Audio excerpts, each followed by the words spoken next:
The Curse of Ravenswood Asylum. Ravenswood Asylum stood on the outskirts of town, surrounded by a thick forest that seemed to swallow all light and sound.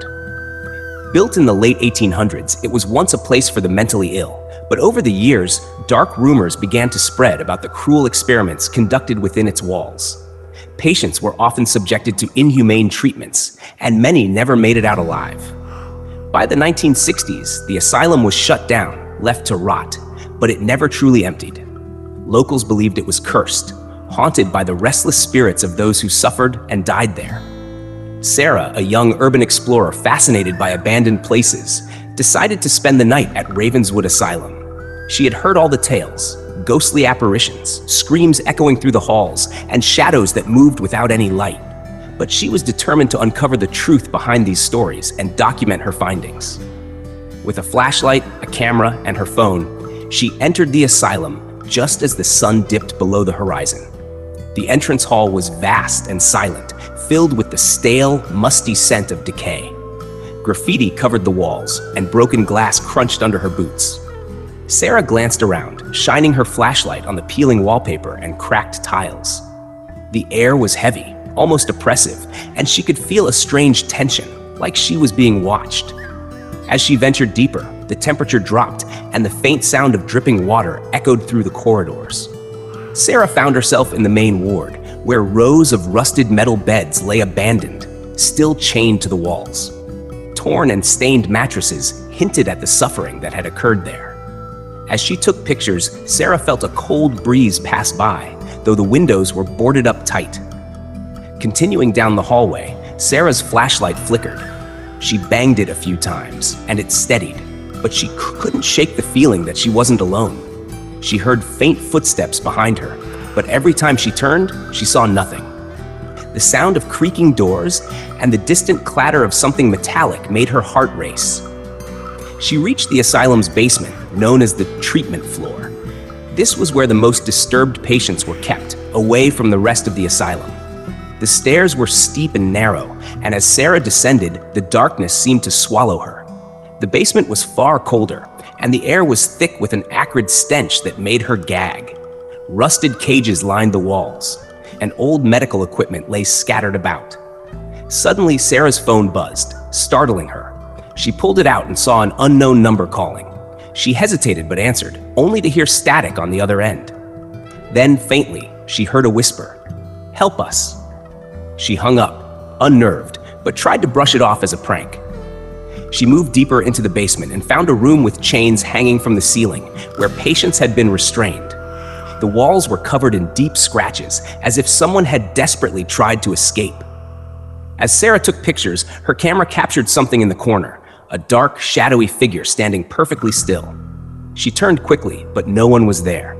Sarah's flashlight flickered again, and she heard a faint humming, like a lullaby. It was soft but eerily clear, echoing through the empty corridors. She followed the sound, heart pounding, until she found herself in front of a large iron door with a small barred window. Inside, she saw an old padded cell, the walls smeared with what looked like blood. In the center was a rusted chair, its straps still fastened, as if waiting for a patient who would never come. The humming grew louder, and suddenly, Sarah saw her breath fogging in the air. She turned to leave, but the door behind her slammed shut with a deafening bang. The iron door swung open, and the humming stopped. The cell was now empty, but the chair was slowly rocking back and forth, as if someone invisible had just stood up. Panicking, Sarah backed away, but she tripped and fell onto the cold, damp floor. As she scrambled to get up, she noticed faint handprints appearing on the walls, pressing outwards as if from the inside. She felt a cold, clammy touch on her shoulder and spun around, but saw nothing. The basement was alive with movement. Shadows flitted across the walls, and the whispers returned, louder and more frantic. Sarah tried to run, but the hallway seemed to stretch endlessly. Doors that were once open were now locked, and the walls seemed to pulse, closing in around her. She could hear distant screams, moans of pain, and the dragging of chains.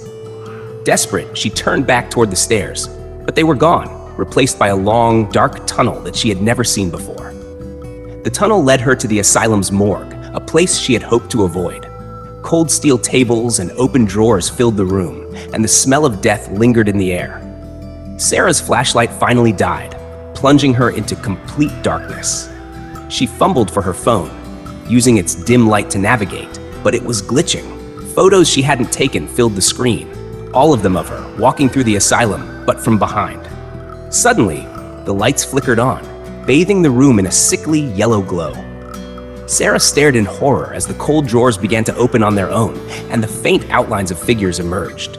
They were translucent, gaunt, their faces twisted in agony. They reached out to her, their voices merging into a cacophony of desperate pleas. "Stay with us, don't leave." One figure stepped forward, a tall man in a tattered doctor's coat, his eyes hollow and black. "You shouldn't have come here," he said, his voice echoing unnaturally. "Now you can't leave." Sarah ran, pushing past the spectral figures, her heart racing.